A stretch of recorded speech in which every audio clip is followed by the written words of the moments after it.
Hello again, Divebomber fans. Thanks for joining us on our quick 56 Gasser build.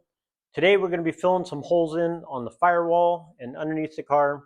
We're also going to be working on the rear suspension and show you how we make our own removable tranny crossmember. And action.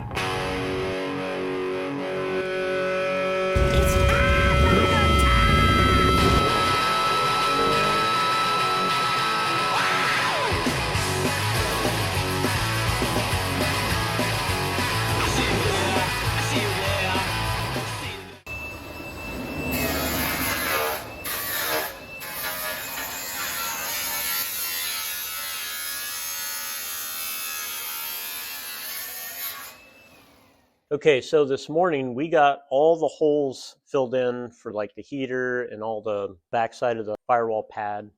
Got all that stuff filled in. We're going to glue in a pad on the other side. The only hole that we kept was this. This is factory. I usually utilize this.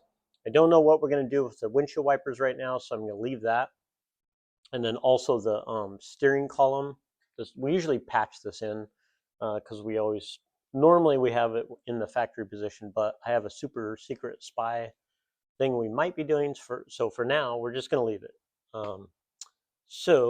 We're going to tidy up the edges because this is going to have a tilt front end, and this will all be seen. And we've got to weld a little ski ramp for our roller, but that'll be later. What I will show you is the hood we'll be using.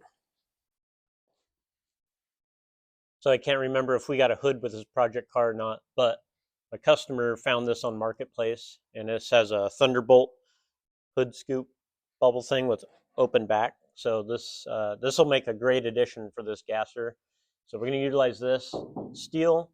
We have fiberglass fenders, and they're not race fenders. They're race fiberglass. It's not that real thin stuff.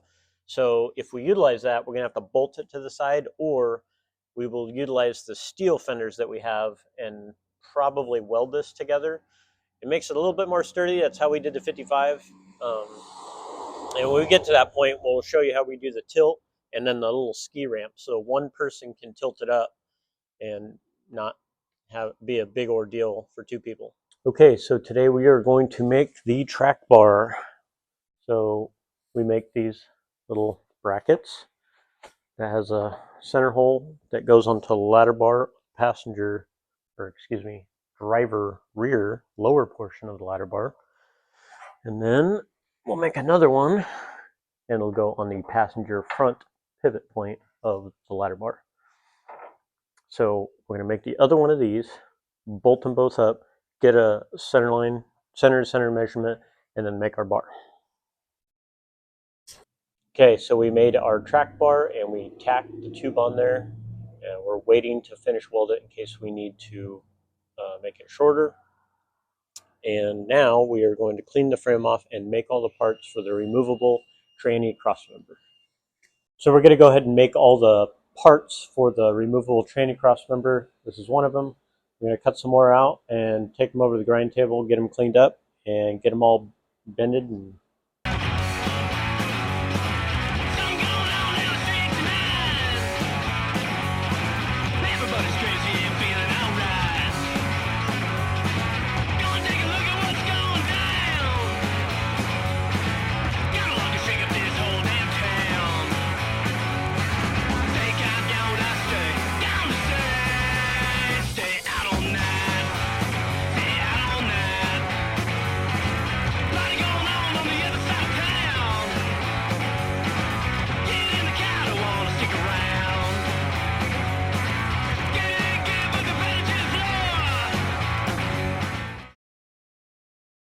So I just cut out the parts for the tranny crossmember for the 56, which consists of these 5 parts.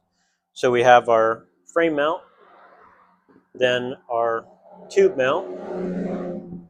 They get bolted together like this. So frame mount welds to the frame, and then the tube mount sits on top with 2 3/8 bolts, and it has a little slider in case you're off a little bit.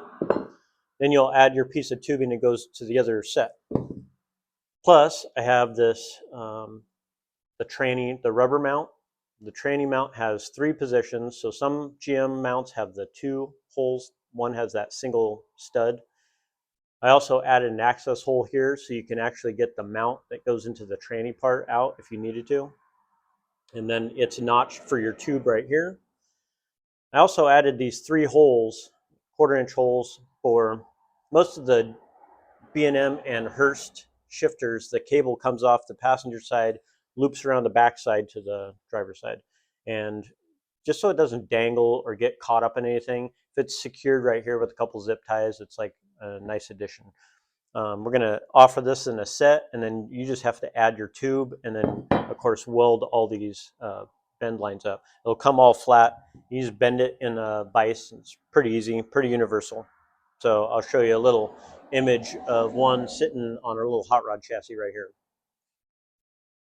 So I also had to make a Speedway order, which we've been a dealer for Speedway for the last 25 years.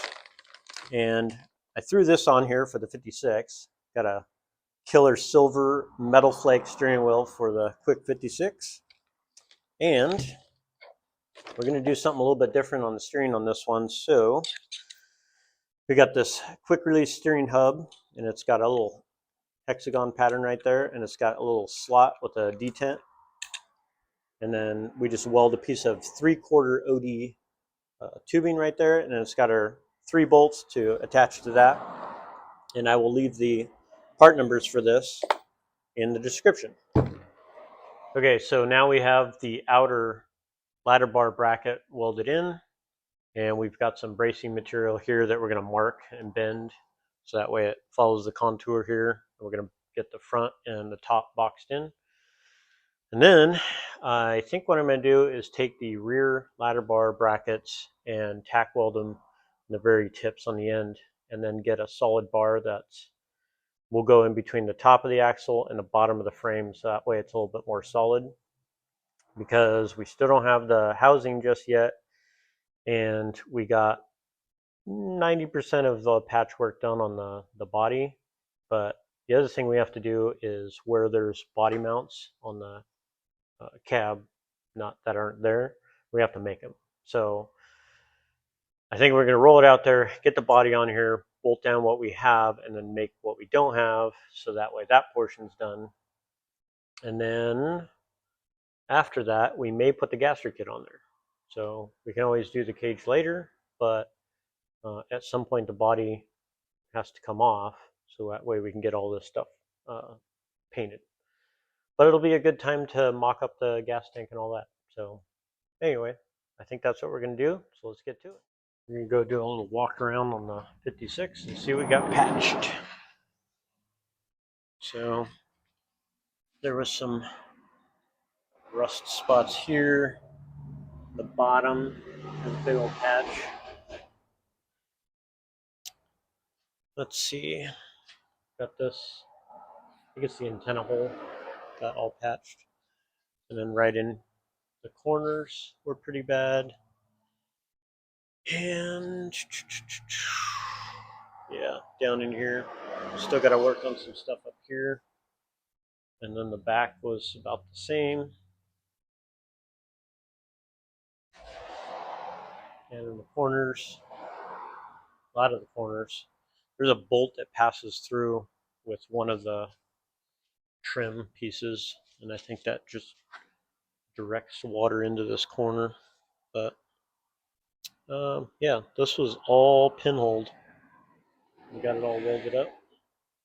So still got to address this schwanky let me show you, quarter panel, but we can fix it. But I'm going to get this rear end located and get the body back on there, so that way I can do body mounts.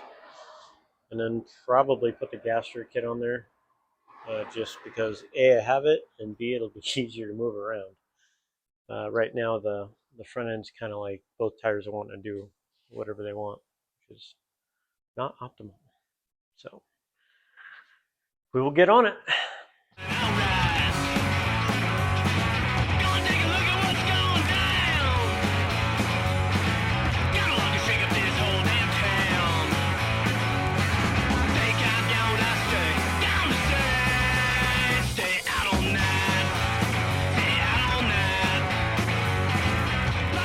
All right, guys. So thanks for joining us. Hope you learned some stuff. If you have any comments, ideas, questions, down in the comments. Join us next week when we take a stock Tri-5 Chevy gas tank and modify it to put a fuel injection pump in there. Also, we're going to be attacking the problem of not having body mounts on our body.